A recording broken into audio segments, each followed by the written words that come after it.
From Your Healthy Steps.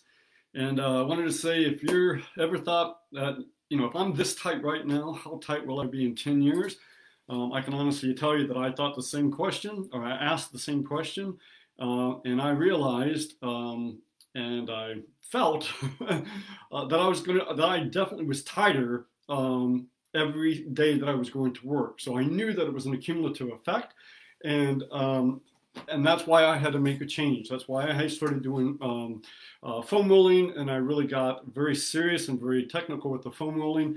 And that's basically where the Purposeful Foam Rolling course, online course, came about. Because I reached a wall, I ran into a wall where I couldn't do my job anymore. And so I really realized that I was not as healthy as I should be, and I wasn't going to be able to do my job. So if you've asked that question, now is the time that you need to start. You can't wait. You need to start taking your self-care serious, and the Purposeful Foam Rolling course online that we have is meant just for that. All right, so today I'm going to talk about two muscles. In our Healthy Steps community, we talked about these muscles affecting balance. And what I want to do here is talk about the pain patterns, because that's typically what we do on Your Healthy Steps, is we talk about pain patterns. What type of pain patterns do muscles cause? But since we were talking about these two muscles on Your the Healthy Steps community, I want to cover them here. All right. So who are these muscles? Well, they're typically called abductors, because these muscles take the leg away from the center of the body, and they're also called stabilizers. So those are just some terms that are thrown out there. But these two muscles are gluteus medius and gluteus minimus, and I'm going to show you where they are here in just a minute. Actually, I need to put a little line right here. There we go. Okay. All right. Now, where are these muscles located? So they are located on your side of your hip. So they are considered gluteal muscles, but they're on the side.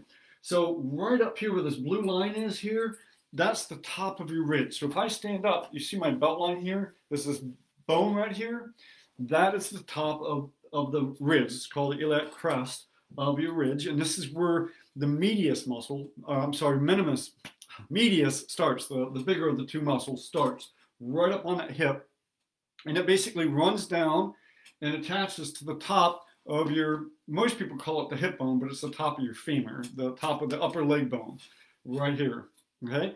And then just about halfway down, we have a muscle called gluteus minimus. And it's a much smaller muscle, but it's attaching deep into this hip bone, about halfway down from that ridge, and it also attaches on top of that hip bone or the top of the femur, okay? So those are the two muscles that are sitting right here. And so how do we find that on ourselves? Well, if you just stand up, take your hands, and place them right on the top of your hip. That's that bone right up in here, basically where my belt is. And if I run my hands down, I'm running my hands down along both medius and minimus. And about halfway down to this bone, this hip bone, which is right there, right? We call it the hip bone, it's the top of your femur. We're going to hit minimus, which is about right there. So really about halfway down. Halfway down, we're at minimus, and then we go all the way down until we hit that bone, and there you go. That's the location of these muscles. And I'm pretty comfortable that if you started pushing around in here, you're probably going to feel some tenderness and some pain, because these muscles are incredibly tight on most people. So first of all, let's talk about what they do. So the main thing they do is take the leg outward away from the center of your body. So when you kick your leg out, right? When you kick your leg out like that, that's what these muscles are doing, all right? They can also assist in bringing the leg backward. So if Mr. Manny here was to kick his leg back, it also helps with that. It also rotates it medially, so it rotates it inward toward the center line to his back, so he rotates his leg inward.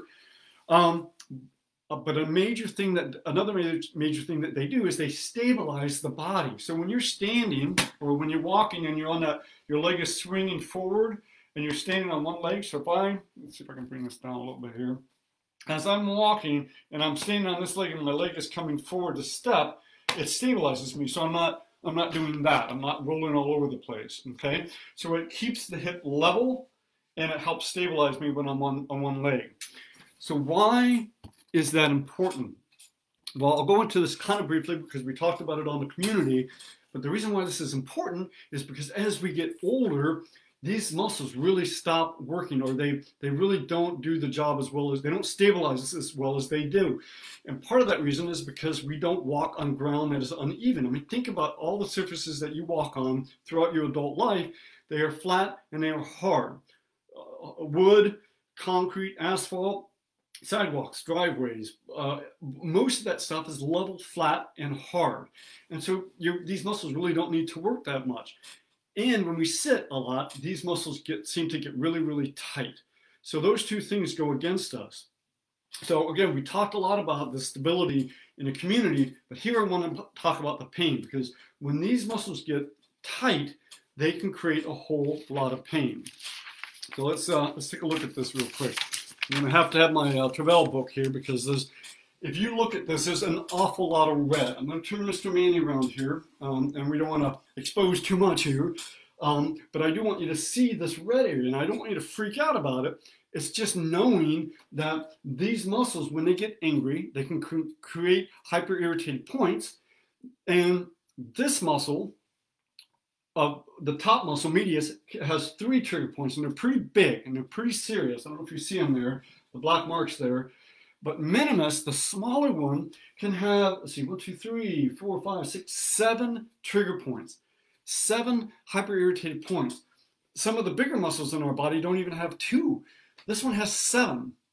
So let's see where this pain can create when we are talking about these hyper-irritated points. And again, these come out because the muscle gets tighter, it's full of scar tissue adhesions, and it's getting tighter and tighter, and we don't use it as much, and these hyper-irritated points develop, right?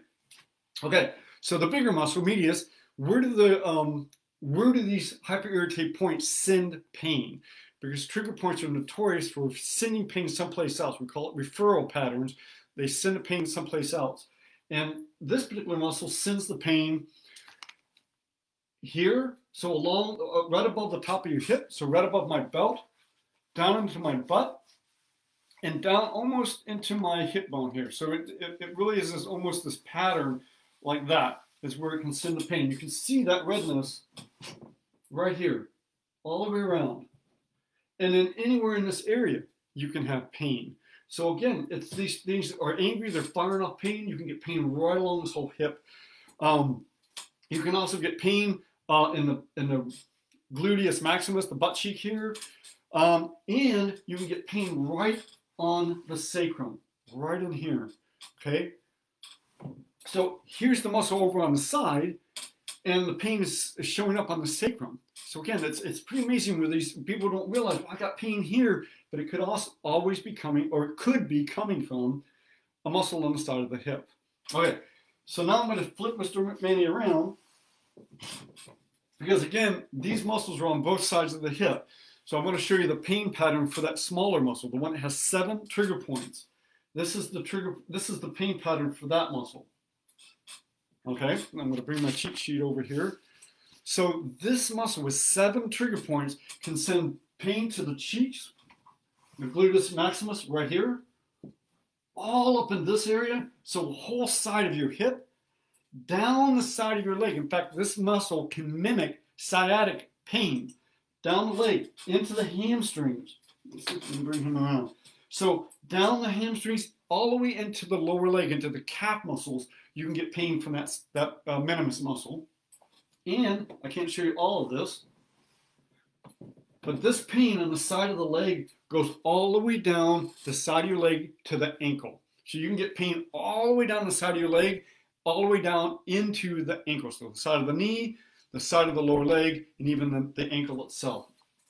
That's a lot of pain for a small muscle, but I see this a lot in my practice. I mean, I get people and they're like, you know, I'm doing all the stuff I'm supposed to be doing for sciatica. I always get this pain, but the focus when they go in to get work done is always where the sciatica, the nerve goes underneath the muscle in the glute.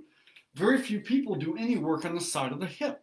So that's the first place I go. If therapists have been working on a glute muscle, trying to get deep into it to where the sciatic nerve is, and it doesn't really get any better, I go right to the side, because I know that these little small muscles can create the same exact pain pattern as sciatica. So again, this isn't really designed to say, you know, we're going to be a doctor or knowledgeable or whatever. I just want you to have an understanding that when your muscles in your body get tight, this is what they can cause. And you have the power to control that because you can take care of your body. You can loosen the muscles. You can foam roll. You can use foam balls. I mean, that is the reason why we created this class, is because you can take it. Who wants this kind of pain? You know, who wants this kind of pain? I sure didn't. But I have to honestly tell you, I went through the same thing. I mean, I had a little bit of sciatica going on. I was incredibly tight in my hips because of, again, the work that I do. And as I got smarter and I started using the techniques I was trying to teach my clients, and I started using them, that's when I started to see a difference. I started to, I actually had pain down the side of my leg, down to my ankle. And again, it was coming from the side muscle, that minimus.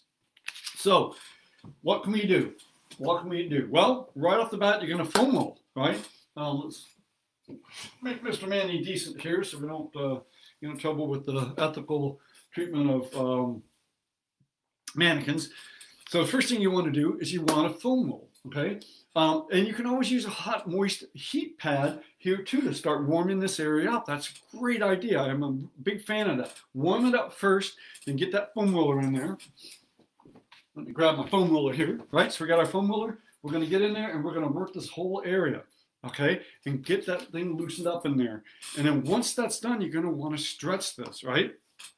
So a good stretch is what's called the number 4. And that if you're laying down on the ground, let's say we're going to take our right leg, bend the knee and cross it over so that your ankle is resting on the left knee.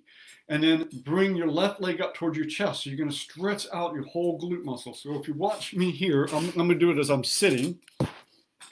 Right? So imagine I'm laying on the ground. I cross my right leg over my left leg. And my ankle is sitting right on my left knee, right there. And then I'm just going to bring it up like that. But I'm laying down on the ground, and you're going to get this great stretch on the leg that's bent, right there. This butt area right down here is going to get a great stretch. Great stretch for the whole side of your hip.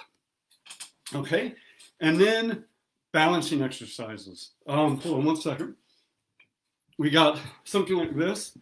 This is more advanced, but if you're standing on this with one leg, kind of holding it like protecting, so you got some wall that you can grab onto, or a desk or something like that. This will help balance, and it'll make these muscles work and get stronger. You can just practice on standing on one leg. In fact, this would be more of a basic routine. Let's see if I can do that. Oh, you can see it from here.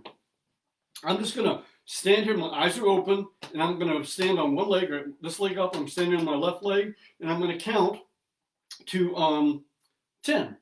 And you'll notice that I'm sort of kind of wobbly a little bit, but that's okay. Just keep doing it. And if 10 is as good as you get, that's fine. Then switch over to the next one. And it's just a matter of practice, right? You might only get to 5, get tired, then switch over to your right. And in time, you want to do it, say, to the count of 20. And then a more advanced technique would be to stand on one leg, take the leg that's up in the air, and do the alphabet, meaning draw the alphabet out in the air. So I can do A, I can do B, I can do C, I can do D, and you might only get like maybe 5 letters or 6 letters or 7 letters or whatever it is, and rest, and then go again, right? And when you're done, switch over and do the other leg. So A, and then B, and you just want to, you're drawing out the letters using the leg that's in the air. And then the advanced would be to use a little, this is a rubber ball type material or platform, and there's air in it, and it's very wobbly. So when you're standing on it, it's a very uneven surface. You have to work really, really hard to stand upright. This will really increase your balance. But this is definitely advanced. Don't jump on this thing first thing and expect to be good at it. You're probably going to end up flying all over the place. So start off with one leg first. One leg, doing the alphabet with the raised leg, then go to the balancing platform.